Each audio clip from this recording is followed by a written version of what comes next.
ملک میں پھر سے زبان اور قومیت کی بنیاد پر کشیدگی کا عالم ہے تو احمد فراز صاحب کی ایک نظم یاد آ گئی۔ اب میرے دوسرے بازو پہ وہ شمشیر ہے جو اس سے پہلے بھی میرا نصف بدن کاٹ چکی، اسی بندوق کی نالی ہے میری سمت کے جو اس سے پہلے میری شہرگ کا لہو چاٹ چکی، پھر وہی آگ درائی ہے میری گلیوں میں، پھر میرے شہر میں بارود کی بو پھیلی ہے، پھر سے تو کون ہے میں کون ہوں آپس میں سوال، پھر وہی سوچ میانے منو تو پھیلی ہے، میری بستی سے پرے بھی میرے دشمن ہوں گے، پر یہاں کب کوئی اغیار کا لشکر اترا،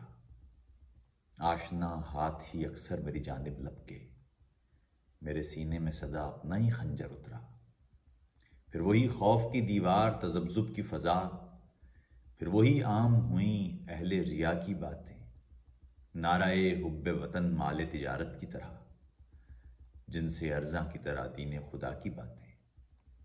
اس سے پہلے بھی تو ایسی ہی گھڑی آئی تھی، صبح وحشت کی طرح شام غریباں کی طرح، اس سے پہلے بھی تو پیمانے وفا ٹوٹے تھے، شیشہ دل کی طرح آئینہ جاں کی طرح، پھر کہاں احمری ہونٹوں پہ دعاؤں کے دیے،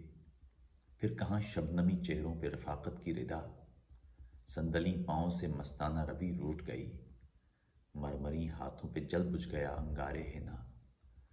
دل نشی آنکھوں میں فرقت زدہ کاجل رویا، شاخ بازو کے لیے زلف کا بادل رویا، مثل پیراہن گل پھر سے بدن چاک ہوئے، جیسے اپنوں کی کمانوں میں ہوں اغیار کے تیر، اس سے پہلے بھی ہوا چاند محبت کا دونیم،